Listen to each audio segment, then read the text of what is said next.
નમસ્કાર બાળકો, મારી YouTube ચેનલ પર ફરીથી આપ સૌનું હાર્દિક સ્વાગત કરું છું। પ્રકરણના અંત તરફ આપણે જઈ રહ્યા છે।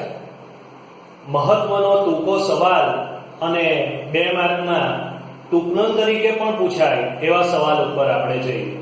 તો સવાલનું નામ છે હિસાબી પદ્ધતિના આધારો જણાવો। યાદ રાખજો બાળકો, આપણે જે હિસાબ લખીએ છીએ એ હિસાબી પદ્ધતિના આધારો 2 છે। 1 દેશીનામા પદ્ધતિ અને 2 દ્વિનોંધી નામા પદ્ધતિ। 1 દેશીનામા પદ્ધતિ અને 2 દ્વિનોંધી નામા પદ્ધતિ। તો દેશીનામા પદ્ધતિ પર અને દ્વિનોંધી નામા પદ્ધતિ પર બાળકો 1 માર્કમાં ઘણા સવાલો પૂછાય છે। હવે આ સવાલો ટૂંકનોંધ તૈયાર કરીએ એટલે બધા રેડી થઈ જશે। ધ્યાન રાખજો, નામું લખવાની સૌથી પ્રાચીન પદ્ધતિ એટલે દેશીનામા પદ્ધતિ। સૌથી પ્રાચીન પદ્ધતિ કઈ? તો તમને જવાબ ખબર હોવો જોઈએ, દેશીનામા પદ્ધતિ।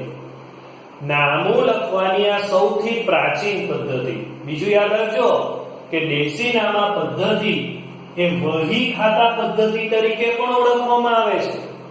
બીજું નામ દેશીનામા પદ્ધતિનું વહી ખાતા પદ્ધતિ। દેશીનામા પદ્ધતિમાં 2 ચોપડા રાખવામાં આવે છે।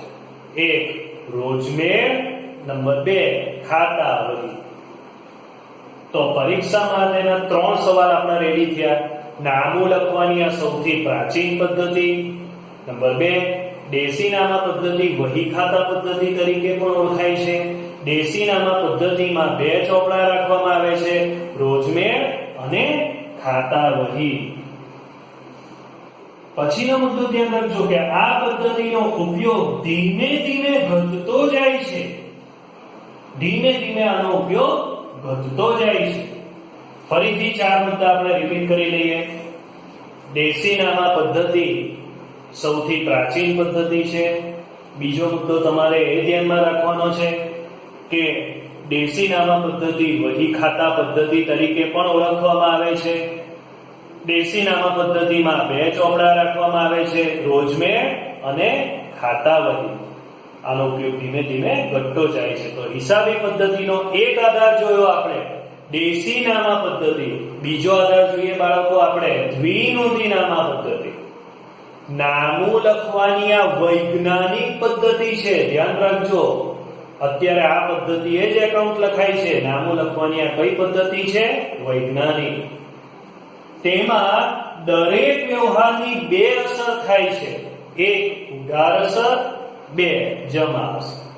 તો બાળકો, ઉધાર અસર એટલે આપણે માલ ઉધાર ખરીદીએ તે ઉધાર નહીં, આપણે પારિભાષિક શબ્દ શીખેલા, ઉધાર કરવું, જમા કરવું તે।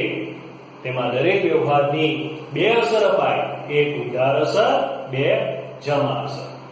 બાળકો, દ્વિનોંધી નામા પદ્ધતિની સૌપ્રથમ લેખિત સૈદ્ધાંતિક રજૂઆત ઈસવીસન 1494 માં થઈ ગઈ।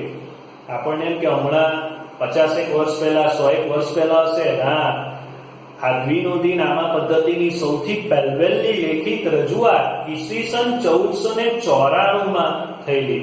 અને કોણે કરેલી? લ્યુકા પેસિઓલીએ। એ ઇટાલીના હતા, પાદરી હતા પોતે, અને એને એના ગણિત શાસ્ત્રના પુસ્તકમાં કરેલી। તો આખી વાત વાક્યમાં આપણે કઈ રીતે લખાય તે જુઓ। દ્વિનોંધી નામા પદ્ધતિની સૌપ્રથમ લેખિત સૈદ્ધાંતિક રજૂઆત ઈસવીસન 1494 માં ઇટાલીના પાદરી શ્રી લ્યુકા પેસિઓલીએ એમના ગણિત શાસ્ત્રના પુસ્તકમાં કરી। દ્વિનોંધી નામા પદ્ધતિના હિસાબો તૈયાર કરવાના 3 આધારો છે, વેપારી ધોરણે, રોકડ ધોરણે અને મિશ્ર ધોરણે। તો આ ખૂબ અગત્યનો ટોપિક છે, તમે લખી લો।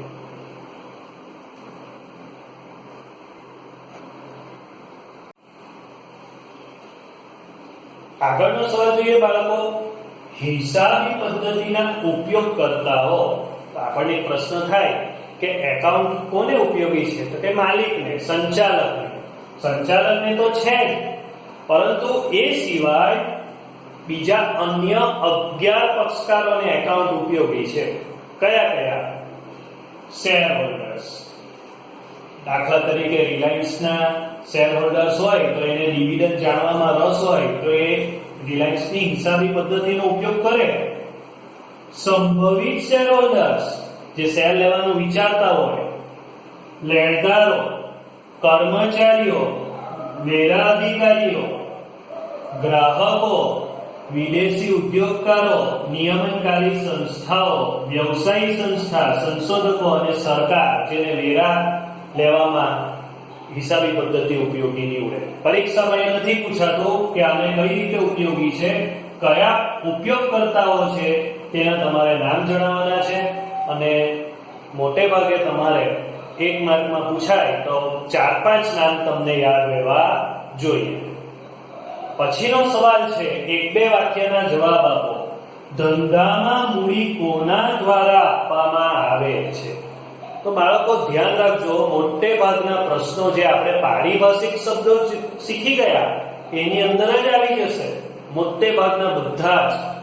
પરંતુ જે અમુક નથી આવતા કે બહુ અગત્યના છે તેવા આપણે કેટલાક એક વાક્યના પ્રશ્નો જોઈએ. તો પહેલો સવાલ છે ધંધામાં મૂડી કોના દ્વારા આપવામાં આવે? તો આપણે જોયું પારિભાષિક શબ્દમાં કે ધંધામાં મૂડી ધંધાના માલિક દ્વારા આપવામાં આવે છે. ગાલખાને ધંધા માટે શું કહેવાય? પૈસા આપણા જતા રહે, પાછા નહીં મળે, એને નુકસાન કહેવાય. સ્થિર નાણાં મૂલ્ય એટલે શું?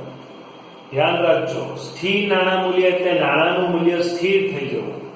ભૂતકાળમાં જે કિંમતે મેં મિલકત ખરીદી હોય અત્યારે વર્તમાનમાં પણ એ જ કિંમતે ખરીદી શકું તો સમજી લેજો નાણાંનું મૂલ્ય સ્થિર છે. તમે જુઓ કે મકાન આપણે 20 વર્ષ પહેલા જે કિંમતે ખરીદ્યું હોય એ કિંમતે અત્યારે ખરીદી શકતા નથી, પરંતુ જે કિંમતે ત્યારે ખરીદ્યું હોય અત્યારે પણ આપણે એ જ કિંમતે મકાન ખરીદી શકીએ, એ જ જગ્યા પર એવું જ મકાન, તો સમજી લેજો કે નાણાંનું મૂલ્ય સ્થિર છે. તો એની વ્યાખ્યા કે ભૂતકાળમાં ખરીદવામાં આવેલ મિલકત એ જ કિંમતે ભવિષ્યમાં ખરીદી શકાતી હોય તેને સ્થિર નાણાં મૂલ્ય કહેવાય. મળેલ વટાવ ઉપજ છે કે ખર્ચ? સ્વાભાવિક છે કે મળેલ શબ્દ હોય એ મેં કીધેલું કે બધી આવક કહેવાય, ઉપજ છે. હિસાબી પદ્ધતિ અન્ય કઈ પદ્ધતિ તરીકે ઓળખવામાં આવે? તો હિસાબી પદ્ધતિ ઐતિહાસિક હિસાબી પદ્ધતિ તરીકે ઓળખવામાં આવે.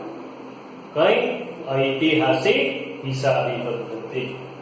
ઉપાડથી મૂડીમાં શું થાય છે?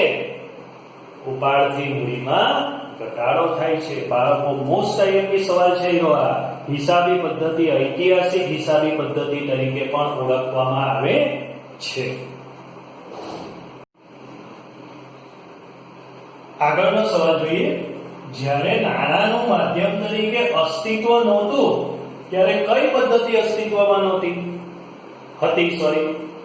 તમને ખબર છે કે નાણું આવ્યું એ પહેલા બદલા પદ્ધતિ હતી, સાતા પદ્ધતિ. તમે સમાજ વિજ્ઞાનના વિષયની અંદર શીખી ગયા છો કે જ્યારે નાણું અસ્તિત્વમાં નહોતું ત્યારે બદલા પદ્ધતિ, સાતા પદ્ધતિ અસ્તિત્વમાં હતી. બદલા પદ્ધતિની મહત્વની મર્યાદા કઈ છે?